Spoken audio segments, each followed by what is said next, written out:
Welcome, fellow armchair generals. This is Gamer 1745, and we're playing Hearts of Iron, Wars by Blood Alone DLC. And we're, of course, playing as Italy. Are we ready for the war yet? No. But we're still just at the beginning of 1939. We can probably at least wait until summer of 1940. I think there'll be too many pitchforks out if I don't get the war going on by then. But we have lots of war support and lots of stability, fairly big manpower. I don't know really how that does for Italy in this current game.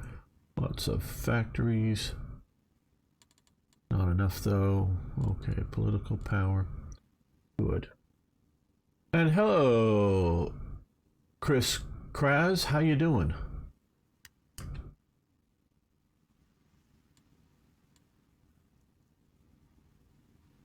Okay, support weapons. Like I said, what we need to do now is come over, go to the industry, and we need to do advanced machine tools.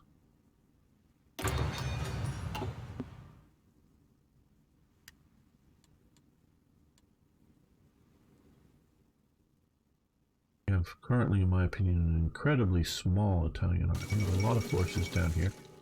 Death of the Pope. Pope Pio the 11th passed away after leading the Catholic Church for almost 20 years during his turn as Pontifex Maximus. Pio the 11th ended the long branch between the papacy, or ended the long breach, breach between the papacy and the Italian government, and was critical in establishing the Vatican as an independent state once again. Okay, there's a couple of things here. Gamer likes to talk about history. I hope you guys like listening to it. Now, I know so many of the players here are EU and Vicky players and, you know, CK players, so they all know about the Papal States, but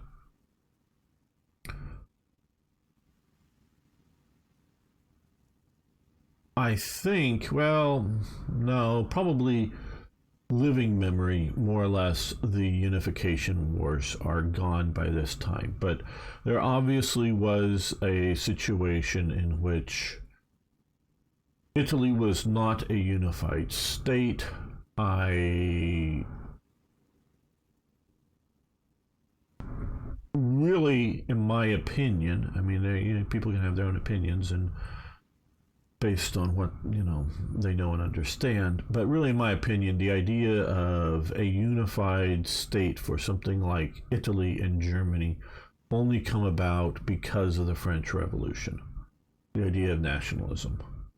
Now, prior to the unification of Italy, down here, sort of the Kingdom of Naples or the Kingdom of Two Sicilies or whatever it was various called, and had slightly different borders. And at one time, I think there were 4 Sicilies because there were 2 kingdoms of Two Sicilies. One was, well, this whole thing had been for quite some time a Bourbon state.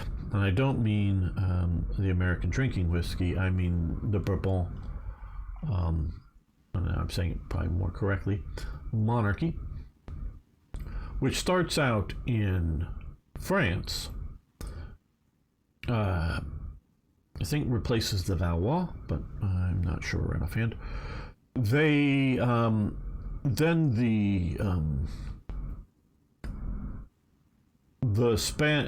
the Habsburgs lose because of Maria Theresa becoming the Habsburg heir.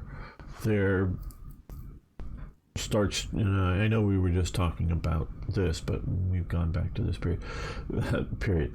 There becomes a major European war over the succession of Habsburg states.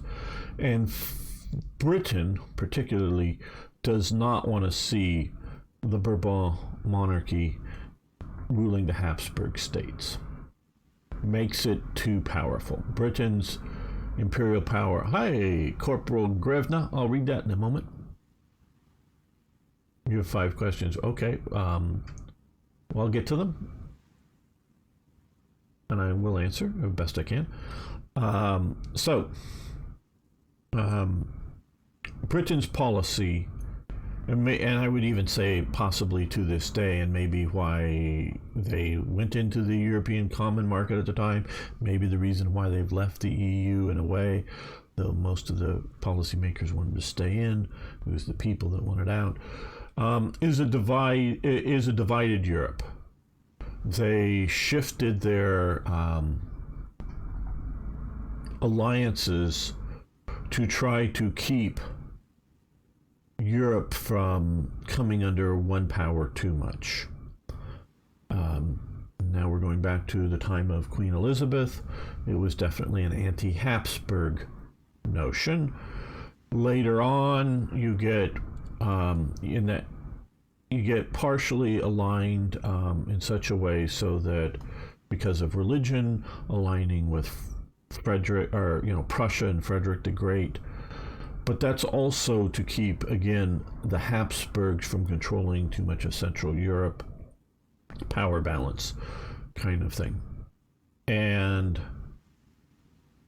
they've had this policy. Well, France is winning the war. Britain is marching around. This is in I think right around 1720s, probably a little off on the dates there, but it's finally decided that the Bourbon monarchy can succeed the Habsburg monarchy in the sort of western part of Europe, and of course in most of what we call Latin America, Brazil being the main part that wasn't. It was Portuguese, and also at this time Britain is picking up, I think, Jamaica, but they're picking up a few pieces out here. But so long as it isn't the same king in both thrones, so the Bourbon monarchy sort of splits. Well, and the Habsburgs stay in power here in the east. Maria Theresa continues their power there. Well, now we're getting back to Italy. So another branch of the Bourbons become kings down here in the sort of King of Naples or the Kingdom of Two Sicilies. And you got to say, hey, Rhaegar.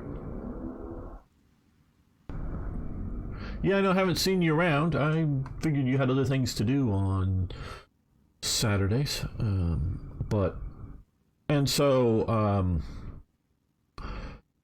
It's sort of a foreign monarchy, but I don't know that the people really noticed.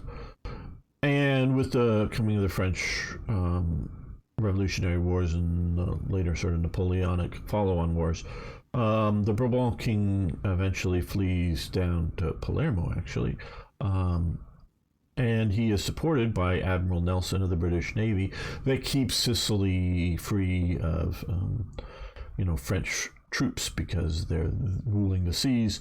And Napoleon is why, get back to why there were two kingdoms of two Sicilies. Napoleon installs, I forget which marshal for a while down here as, and then I think his brother, before he installs his brother later on the Spanish throne, but that's just conjecture, I forget. I'll get back to that. I mean, like another unimportant stuff, but didn't have time to finish. Yeah, I hear you.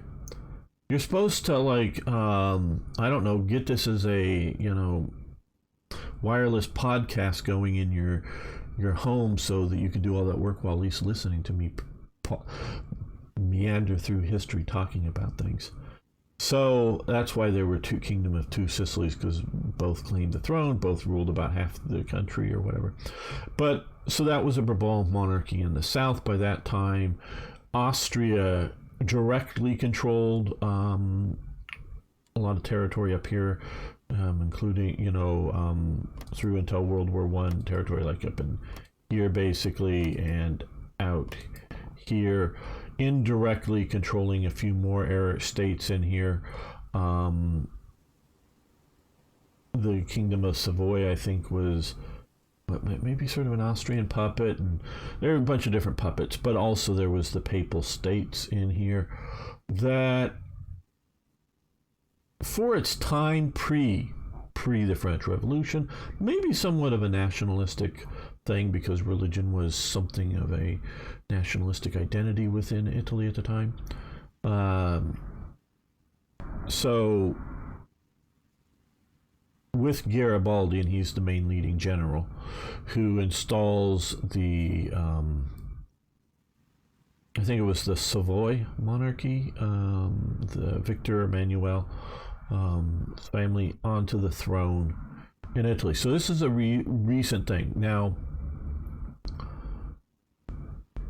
both being the Papal States as well as being a major landowner, and I won't go into all the reasons why people in their wills often granted land to the church, and whether it was, sort of the Catholic Church, or granting it to, say, a monastic order or whatever, the church, as well as owning, in essence, church buildings, was owning land. And because in the West, the church was sort of above the state, where in Eastern Orthodox, or in Orthodox, maybe not necessarily Eastern, but in the East, the Orthodox, the church was below the state as a organization. Sort of kind of gave them extraterritoriality. So if the church owned a farm, well, that was the church's land, not whatever local prince's land, as opposed to being part of the prince's land, and the church would have to, say, pay taxes on that land. So basically, all of that territory goes away, though, as they say, Pio here negotiates so that Vatican City does have its own territoriality, its own state within it. They also negotiate, there's other points, and I don't know them all. The other points, but one of the major points is negotiate with Mussolini that primary education up to a certain age, and I don't know exactly the age, maybe it's just what we think of as elementary school, but is going to be run by the Catholic Church in Italy. So basically a state church education system. Mussolini doesn't like this, because Mussolini wants to control the education of the youth, because that's where when you indoctrinate them. Yeah, I'll go there. I don't know how much people around realize, but the sort of groomer hashtag that people talk about with teachers and other people, and I'm not going to go into some of the aspects that they're talking about groomers, but teachers are, in essence, groomers. Okay, teachers are groomers, not necessarily in the negative way it was being used. Remember, Socrates is put to death by the democratic Athens for corruption of the youth. Okay, Socrates is put to death. Now, he commits suicide because he is told that he is exiled from Athens, the sort of, not just the city, but the city-state of Athens, or they will, execute him, kind of thing. And he takes hemlock and kills himself. And there's sort of the death scene of Socrates, which they think is accurate, or more or less accurate, as recorded by Plato, who was in attendance, by all accounts, at his death, meaning it was sort of held as a public ceremony, as sort of a state of protest. So remember that. Democracy killed Socrates. It was voted on in the assembly. You had to vote. It wasn't like a trial. It was a trial sort of the government. A vote to exile somebody from Athens. Athens. And you had to be a sort of a powerful person to get exiled. So he chose death over exile, but so put to death by the state of Athens. They say hemlock is supposedly painless, just sort of numbs you out as you slowly die.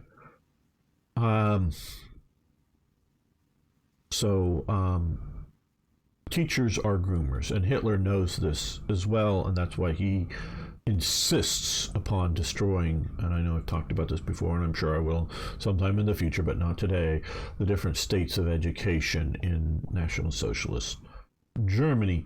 But Hitler insists upon getting rid of religious studies, religious schools within Germany. But this is not what happens. The Catholic Church controls the youth minds in the earliest formative days. That's part of the settlement. Now, the other very interesting thing, and we're going to go very far back, is the continuity of Western culture. It is something that Western culture is right now, for various reasons, again, I'm not going to go into them, is under threat.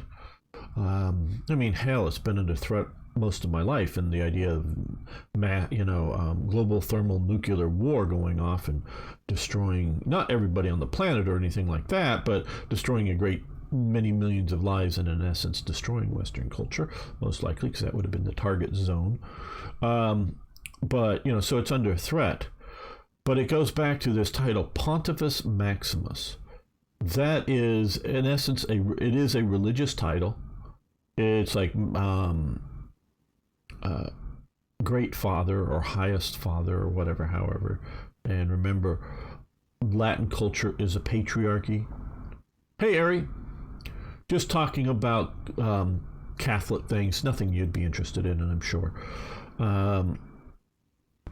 And so it's an ancient Roman title that was an elected office. One of the holders of Pontifex Maximus was anybody? Yes, Gaius Julius Caesar was one of the holders of Pontifex Maximus, and it was an elected title, and it was a person who wasn't necessarily thought to be any great religious person. It was just a person who needed a certain amount of pietas. Yes, of course, and yes, you knew I was being sarcastic there, Ari. To do the official ceremonies of the state for Rome, so it was, again, a certain amount of pietas. I'm using the particular word in its proper meaning. And not like the head, or really thought to be the head of the organizing element of the Roman religion. It was sort of a fragmented religion, if you will, back then. But this title, eventually the popes take as Christianity comes in, and so it is. I'm not going to say it's an unbroken lineage to Julius Caesar and very well before him, but it is something of a continuous title, and I would say the oldest title in, if not the world, that, like I said, I'm, because of various barbarian invasions, I'm not saying that because they talk about the sort of quote unquote the first pope of the Christian churches, sort of St. Peter or whatever. Obviously there was a Pontifex Maximus at that point, and for hundreds of years on that was a pagan, but at some point it shifts over. The institutions of learning that are sort of absorbed, those that continue to exist, are absorbed by the Catholic Church. So in essence, a fragment of ancient Rome as a governing institution in Western culture still exists to this day.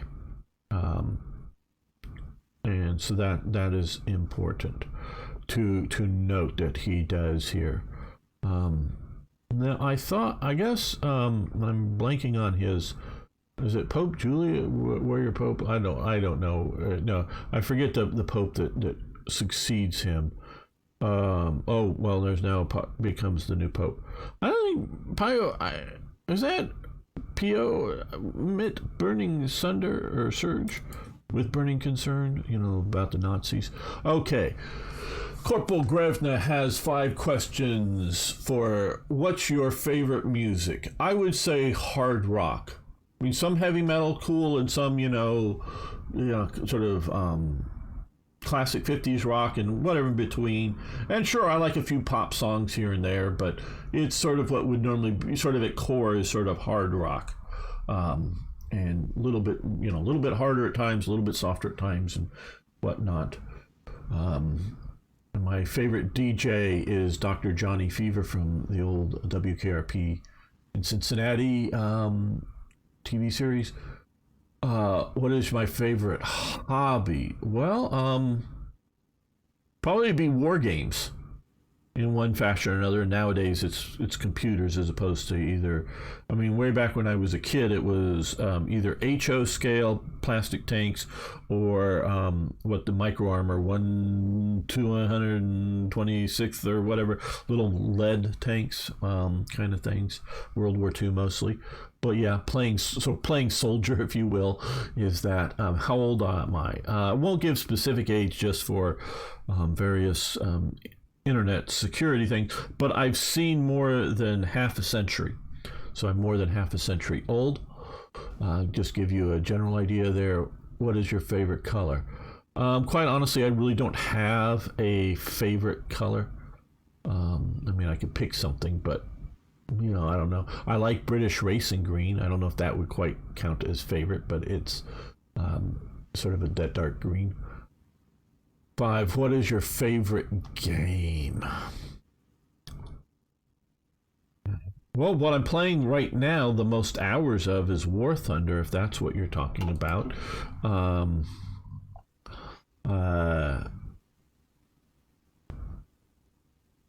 Strategy war game right now probably would be Hearts of Iron 3 with Black Ice, though however frustrated I am with things at the moment with it.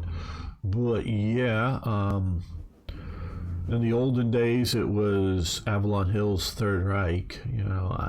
Just various. Hopefully that gives you a more or less answers to your questions.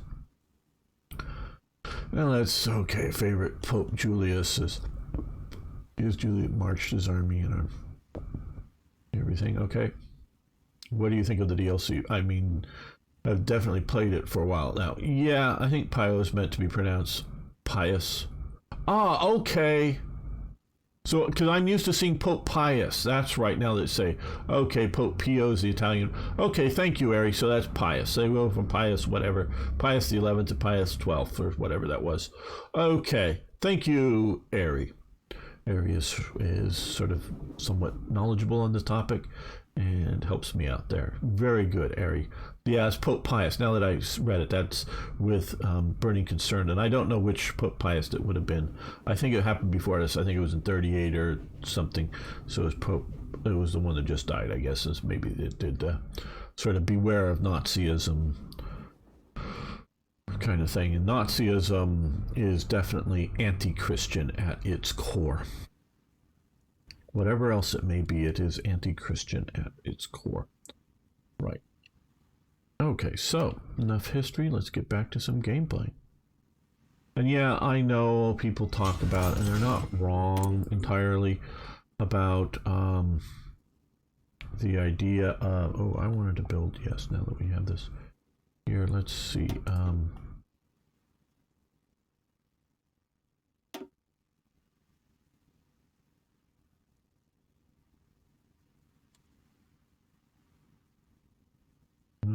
Why am I not?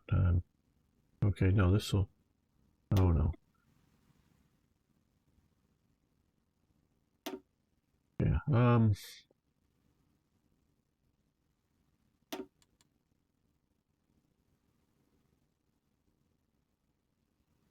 There we go. That's what I want to do. Just simple like that. I wanted to connect this railway into here.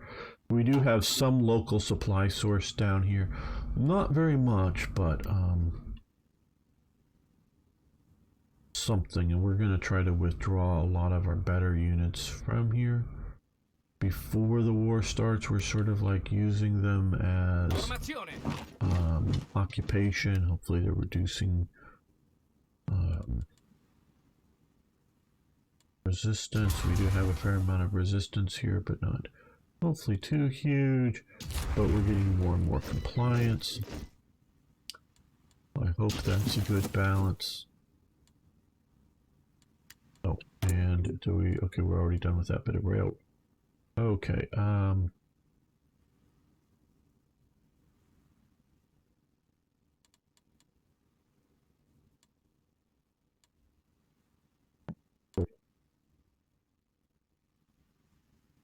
does that here. Oh.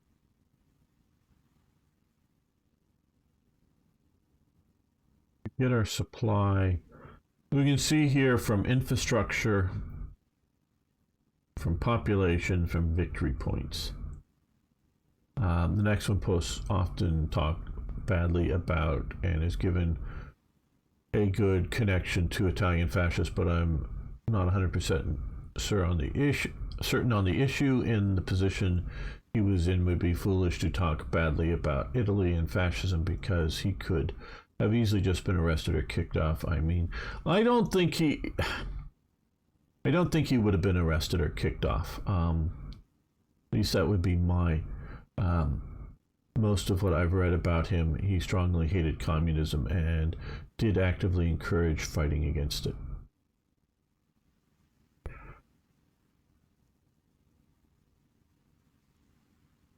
In my opinion,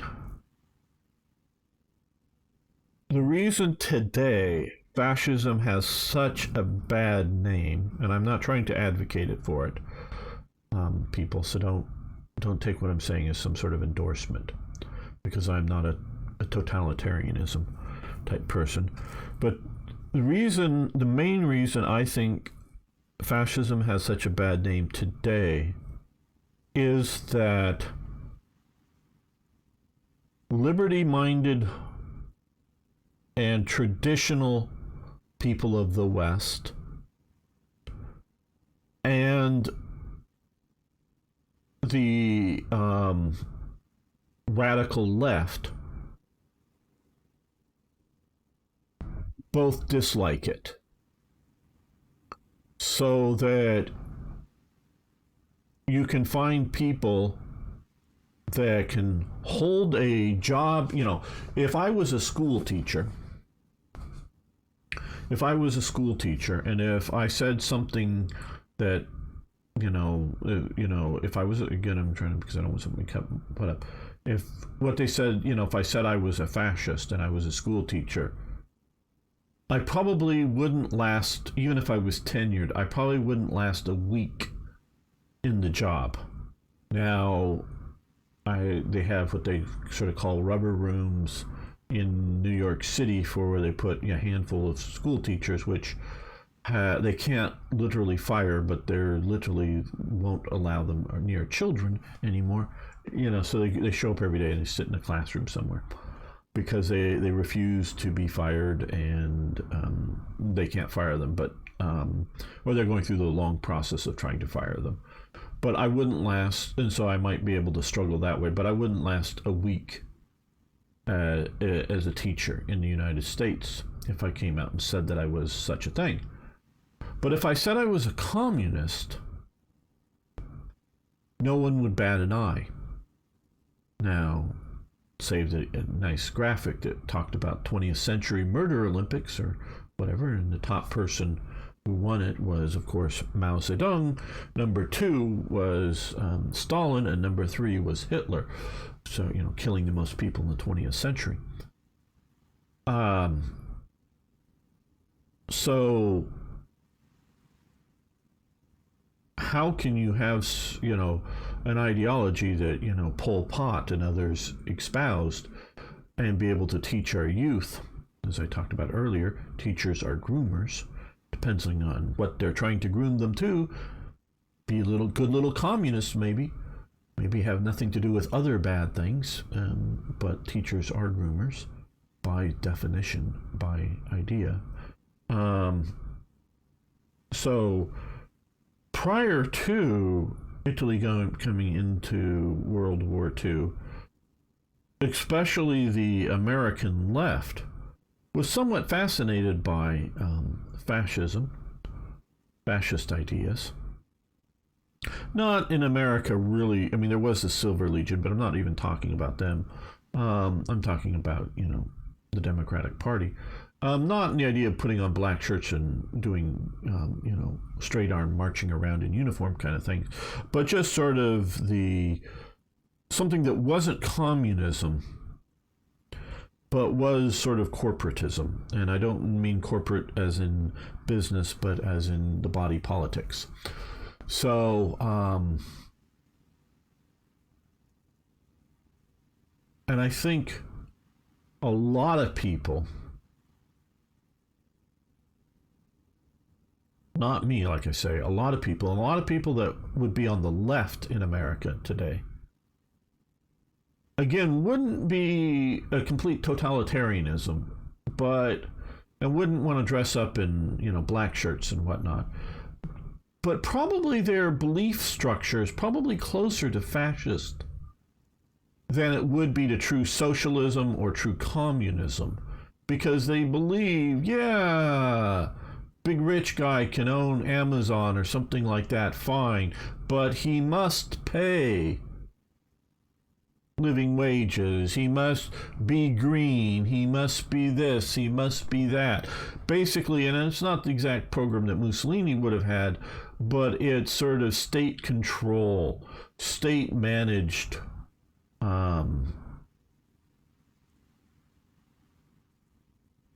what's the word I'm looking for? State managed economies would be. Not capitalism, in that you sort of in essence giving a license to, yes, Amazon to be the delivery company. Yes, Ari is known for his ability to do walls of text. I will quickly get to some of the stuff. So, and so that they don't necessarily, they'll rail against capitalism in that because it exploits, as they see it. It exploits the worker, it exploits the person. But they won't go so far necessarily, some obviously will, but won't go so far as to say entirely the idea of private ownership. But it's no longer actually private ownership. It's sort of a mix of state and private control. And so control is sort of ownership, if you will, of economies. So, yeah, you very well may have a pope that is not anti-fascist and might like certain elements, feeding the poor. Mussolini's Italy, of course, does not want destitute poor, and like the current pope would very much praise public-private, as they might say, partnerships to make sure that all the poor are fed. So that a lot of people, if they could admit it or could see it themselves, would not be entirely anti-fascist. Now, I'm more of a conservatarian, something conservative, somewhat libertarian, not to extremes, because libertarians go too far, but sort of liberty-minded conservative. Fascism doesn't really appeal to me, but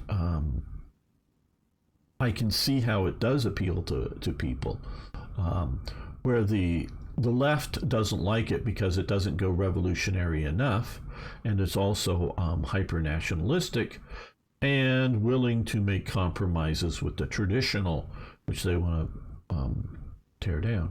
Let me just quickly skim, speaking of the subject about the church, they made their own Protestant. Yeah, basically, no. The attempt at a Nazi Protestant church fails early on. and more or less disappears, and there's just a few sort of religious figures that, and I mean just literally a handful of them, that sort of stay there, but that gets ignored pretty quickly. It's an attempt to co-opt Christianity into Nazism, and that fails very early on. Made it mandatory for churches to follow. No, they didn't. It doesn't. It doesn't happen, Ari. That is an attempt, and it is a continued slur against the German Protestant churches that they went along with it. That is very much not true. You can, there is the whole, I'm blanking on it.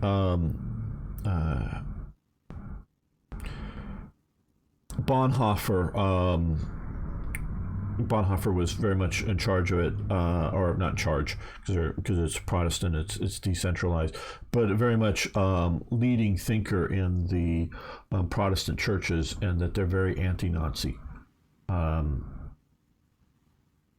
as much as the Catholic Church, but in a different way. So no, that is a slur against the Protestant churches of Germany, Harry. I know you have your viewpoints and whatnot, and you hear these things, but you're repeating a slur that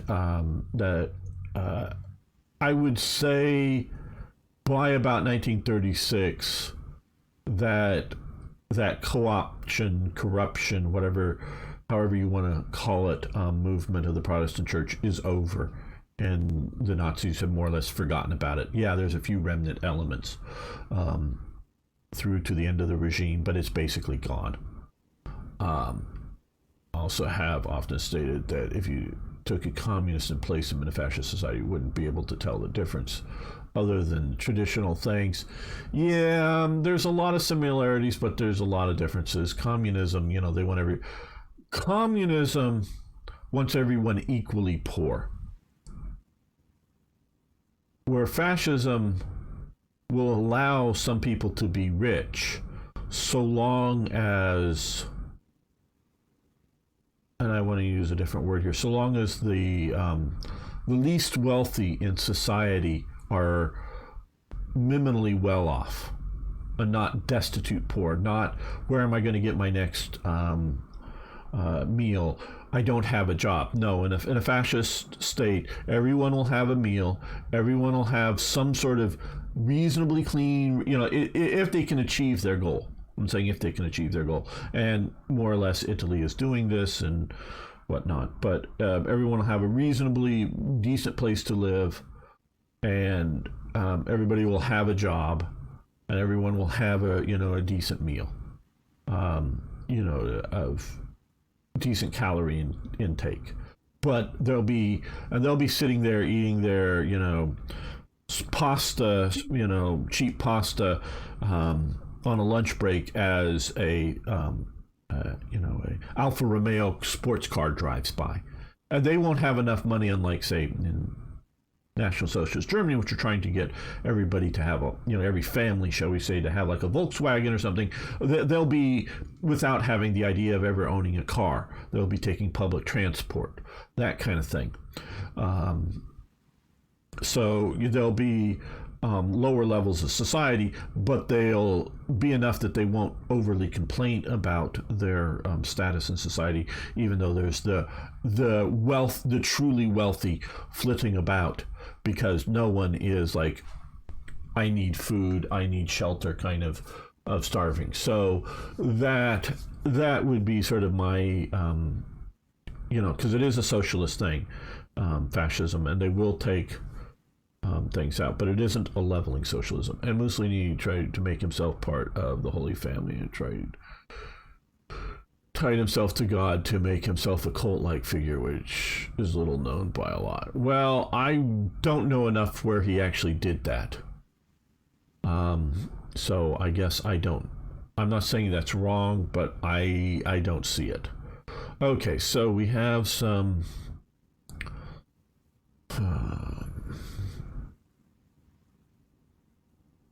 I think unless things go better and we take out the Suez, we might do that. But I don't know that I will in this playthrough. I think ultimately Ethiopia is a lost cause to hold it. We'll leave some troops down here, we'll contest it, but so I don't know, and there will be some more national focuses to improve things. Well, let's go back to this. Looking at the state of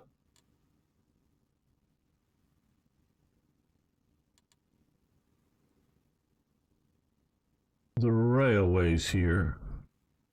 I see they're moving supplies up this way instead of along here. So let's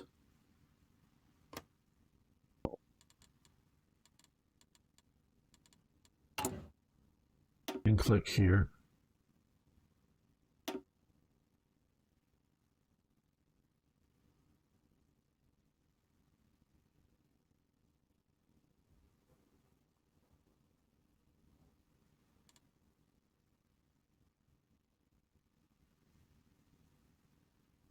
It's level 2 up to there.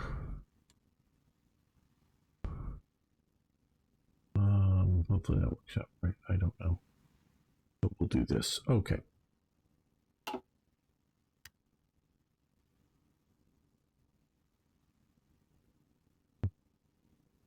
North railways.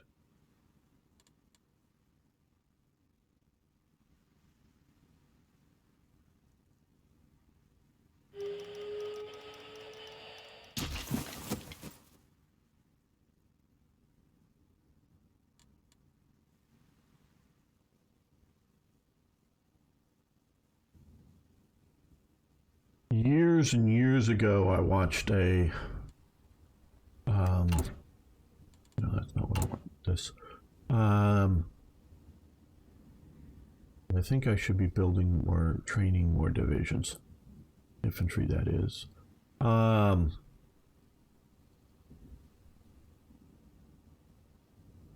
may be another light tank division.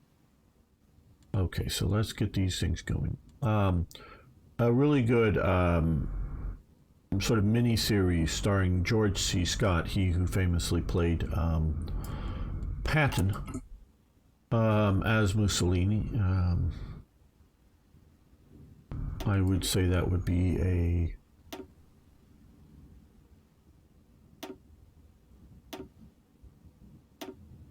here. There we go. Let's. We're going to. No.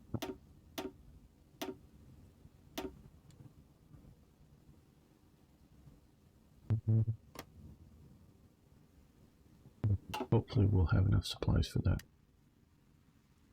Don't know if it's what it was on television way back when, so I don't know what it's how easy it is to get and see today, but something I would sort of kind of recommend. Okay.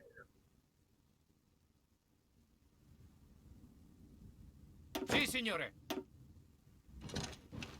That British operative. Okay. Pronto.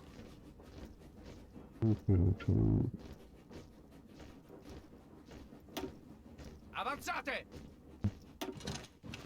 Formazione. And you go under.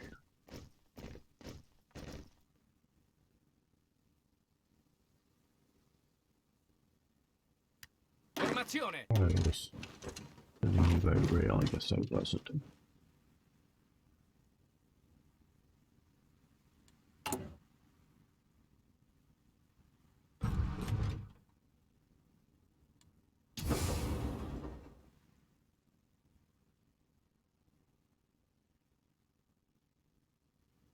Okay, so now, notice now we no longer have ships supplying up to here, so that is good.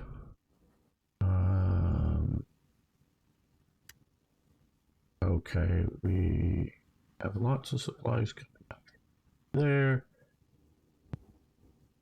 So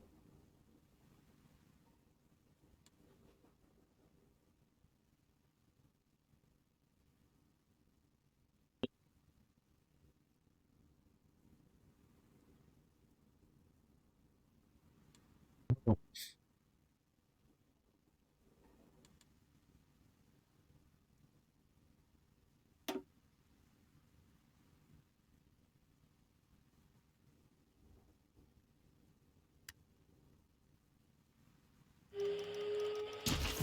the supply or rail.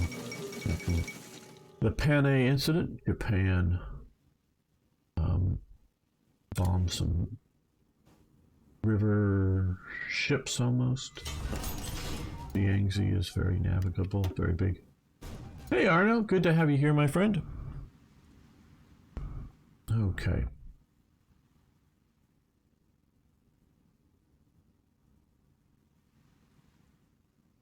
Not that it's useless to build more civilian factories, but I think it's time to focus a little bit more on the military factories.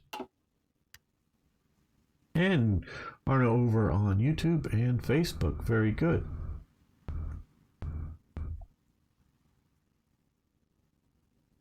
Okay, so we have a somewhat well-defended line against the French.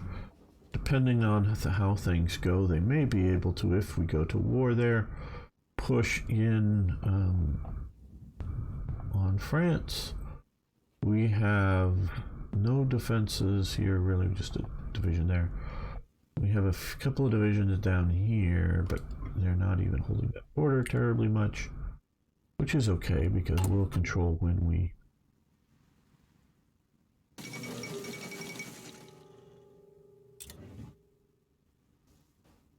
go to war down there.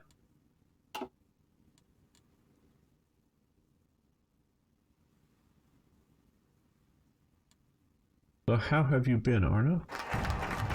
Okay, railway innovations.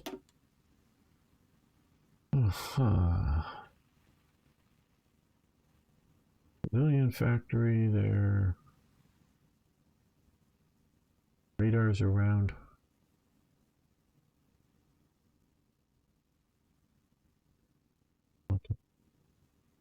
Days.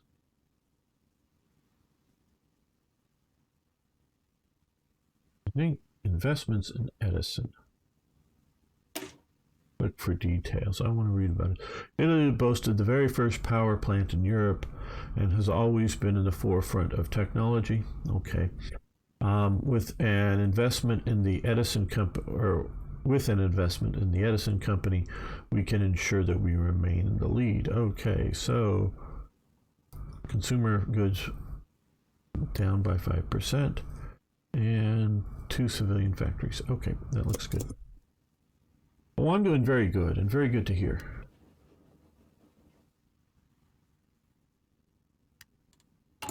Do we have, we're getting, well, we're working on research.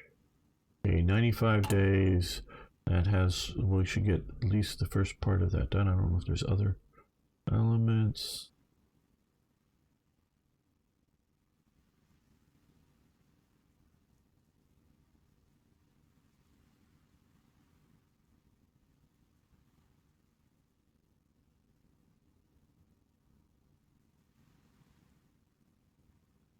Mostly recruitable population votes.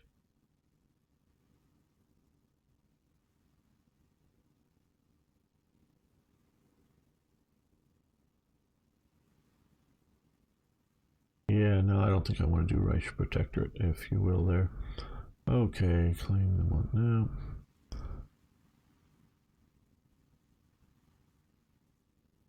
Just looking to see.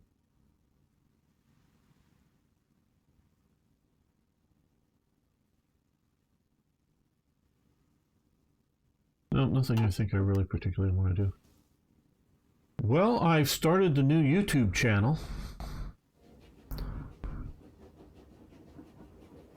It's called Crisis Report, and I've so far just a few postings on dealing with stuff going on in Crimea, Ukraine too, but really sort of actually been focusing last two on Crimea.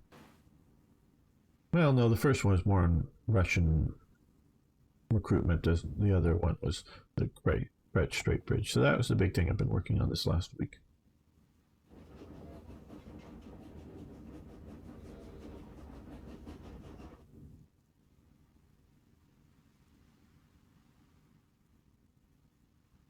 Okay, well, I want to keep these episodes from getting too long. I know I talked a bunch, but I want to thank you all for making it this far into the video. If you haven't already, please, of course, lick the like button. And if you haven't subscribed yet, please smash the subscribe button. They're no longer red, I noticed. But and of course, post your questions, comments, tips, suggestions. See you next time for, yes, more, even more Hearts of